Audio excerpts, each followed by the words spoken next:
안녕하세요, 김민석입니다. 5월 28일 수요일입니다. 오늘 병원 일이 좀 많아서 유튜브 촬영이 좀 늦었습니다. 오늘은 이제 당뇨 얘기를 좀 하려고 그러는데요. 우리가 이제 지방을 많이 먹어가지고 좀 살이 찌면 이제 당뇨가 생기기가 쉽거든요. 그게 어떻게 해서 연결이 되는지를 밝혀낸 그런 동물 실험입니다. 장 건강이 췌장을 살린다. 비만과 당뇨병의 새로운 연결고리. 날씬한 사람보다 살집이 좀 있는 분들이 당뇨병 걱정을 더 많이 하는 건 당연한 일입니다. 몸에 지방이 많아질수록 췌장의 인슐린 공장인 베타세포는 감당하기 힘든 업무에 시달리게 됩니다. 높은 혈당을 낮추기 위해 인슐린을 밤낮 없이 만들어내고 심지어는 동료 세포들까지 늘려가며 필사적으로 버팁니다. 그런데 이 베타세포 증식이라는 비상 상황의 스위치가 어디에 있는지는 오랫동안 미스테리였습니다. 최근 놀라운 연구 결과가 그 실마리를 풀어냈습니다. 우리의 예상과는 달리 그 시작은 엉뚱하게도 장, 그 중에서도 대장이었습니다. 비만해질수록 대장에는 눈에 보이지 않는 염증이 생겨나고 장벽은 느슨해져 마치 틈이 생긴 물탱크처럼 변합니다. 새는 장이라고 불리는 이 현상 때문에 장 속에 있던 여러 물질이 걸러지지 않고 우리 몸속으로 스며들게 됩니다. 이 물질들은 혈액을 타고 간으로 향하고 간에서는 세포의 성장과 증식에 중요한 역할을 하는 ERK라는 단백질이 마치 경고등이 켜지듯 활성화됩니다. 간의 ERK 활성화는 그 자체로도 중요한 의미를 지니지만 더욱 놀라운 것은 이 신호가 간에서 췌장으로 곧장 달려가는 것이 아니라 우리 몸의 신경망을 통해 조용하고 은밀하게 전달된다는 점이었습니다. 간에서 시작된 이 신경신호는 췌장에 도착하여 베타세포 안에 있는 폭스M1이라는 특별한 경로를 작동시킵니다. 폭스M1은 베타세포가 스스로를 복제하고 숫자를 늘리는 데 중요한 역할을 하는 단백질입니다. 정리하자면 이렇습니다. 비만으로 인해 대장에 염증이 생기고 장벽이 허술해지면 간의 ERK 단백질이 활성화되고 이 신호가 신경을 통해 췌장으로 전달되어 베타세포의 폭스M1 경로를 일깨워 베타세포가 증식하도록 만든다는 것이죠. 이 모든 과정은 우리의 몸이 인슐린 저항성이라는 위기에 맞서 혈당을 조절하기 위해 베타세포를 늘리려는 필사적인 움직임이라는 것을 보여줍니다. 이 연구는 우리 몸의 각 장기가 마치 하나의 팀처럼 움직인다는 것을 다시 한번 일깨워줍니다. 장 건강이 간과 췌장의 건강에 직접적인 영향을 미친다는 사실은 당뇨병을 이해하고 치료하는 방식에 새로운 관점을 제시합니다. 이제는 단순히 혈당 수치만 보는 것을 넘어 장 건강을 세심하게 돌보고 몸속 염증을 줄이는 것이 췌장 베타세포를 보호하고 당뇨병 발병을 늦추는 새로운 치료 전략이 될 수 있음을 시사하는 것입니다. 이번 연구는 당뇨병이라는 질환이 단순히 혈당이 높다는 문제가 아니라 우리 몸 안의 작은 변화, 즉 대장이라는 어쩌면 무심코 지나치기 쉬운 곳으로부터 시작되는 염증에도 귀 기울여야 한다는 중요한 메시지를 던집니다. 장 건강이 우리 몸 전체 건강의 토대라는 것은 이미 오래전부터 알려진 지혜인데 이번 연구로 그 지혜가 과학적으로 더 명확하게 증명된 셈입니다. 네, 이번 연구는 일본 연구진들이 연구를 했는데요. 우리가 이제 비만한 사람들, 특히 이제 고지방 식사, 지방이 많은 식사를 해서 이제 비만이 되게 되면 당뇨 위험이 올라가거든요. 그때 이제 췌장에 베타 세포라 그래서 인슐린을 만드는 세포가 많이 늘어나는 그런 현상이 나타나는데 그런 베타 세포의 증식이 어떤 과정을 통해서 일어나는지를 보여주는 실험입니다. 놀랍게도 이제 장에서부터 그 신호가 간다는 거거든요. 인슐린이라는 게 혈당을 움직이는 거니까 사실 이제 혈당의 변화에 따라서 이 베타 세포가 늘어난다 이렇게 생각하기가 쉬운데 혈당하고는 관계가 없었고요.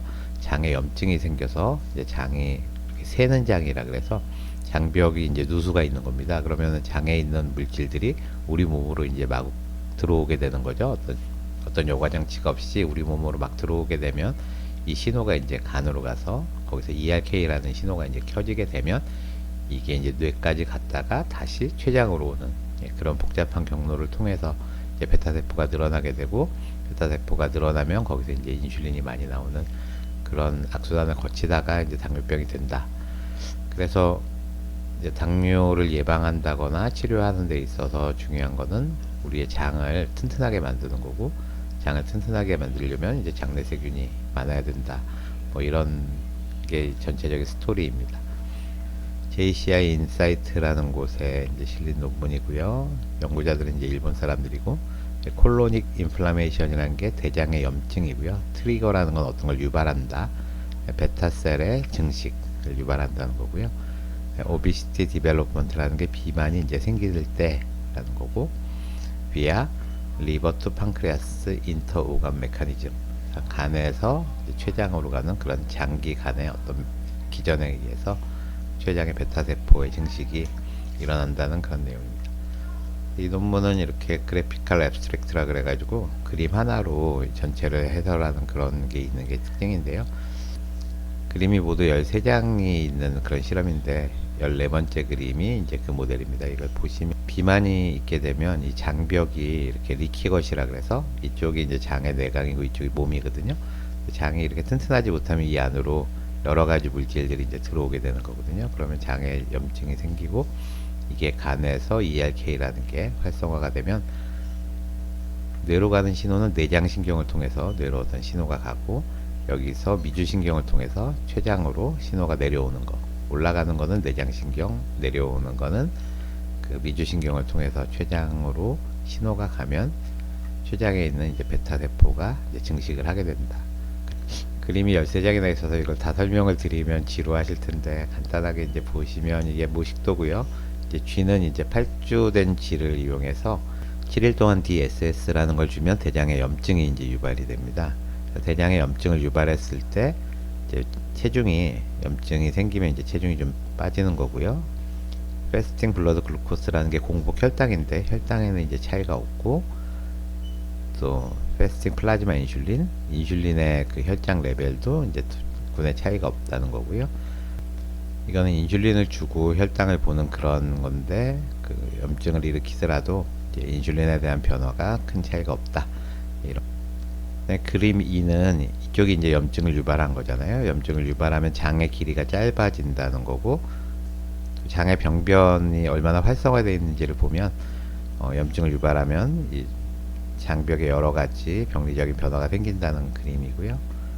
이게 이제 정상 장인데 뭔가 망가져 있는 그런 모양이고, 이거는 장 상피 사이사이에 이렇게 있는 오클루진이라는 단백질을 이렇게 그 면역 염색을 한 겁니다. 그래서 이게 정상적으로는 이렇게 많이 존재를 해야 되는데 염증이 되면 이 오클루진이라는 단백질이 소실됐다는 거고요.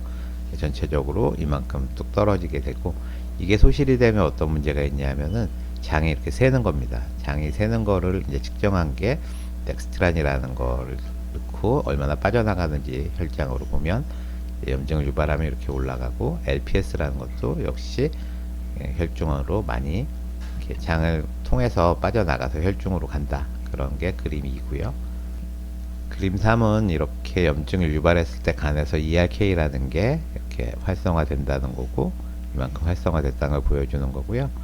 이게 염증을 유발했을 때인데 분홍색으로 보이는 게 이제 BRDU라 그래서 세포가 이제 증식하는 거거든요. 여기선 KI67 세포가 증식하는 건데, 췌장의 베타세포에서 이런 증식이 일어난다는 걸 보여주는 그림입니다.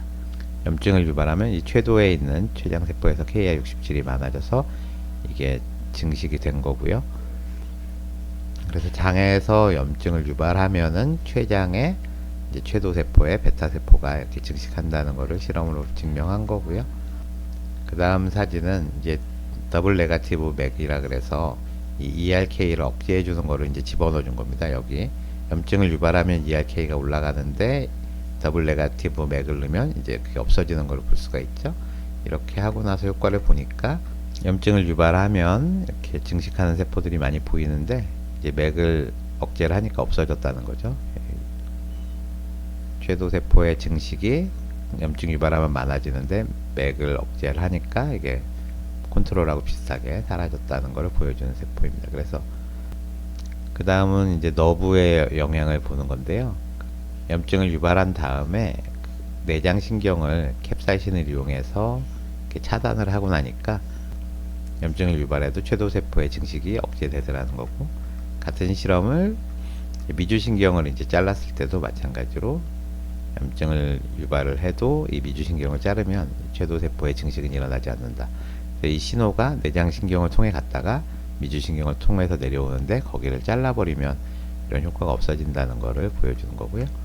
이거는 염증을 억제해주는 anti-LPAM1이란 걸 집어넣었을 때 효과인데요.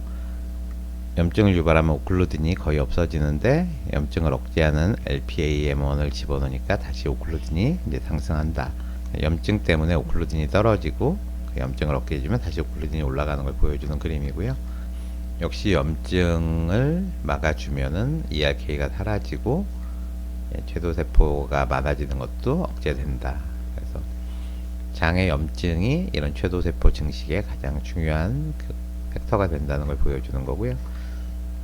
이번에는 염증을 유발하는 DSS 대신에 그냥 고지방 식이를 먹이는 겁니다. 고지방 식이를 먹여도 아까 DSS를 처리한 거하고 같은 효과, 이렇게 오클루딘이 줄어드는 거, 장벽으로 덱스트란하고 LPS가 이렇게 새 나가는 거.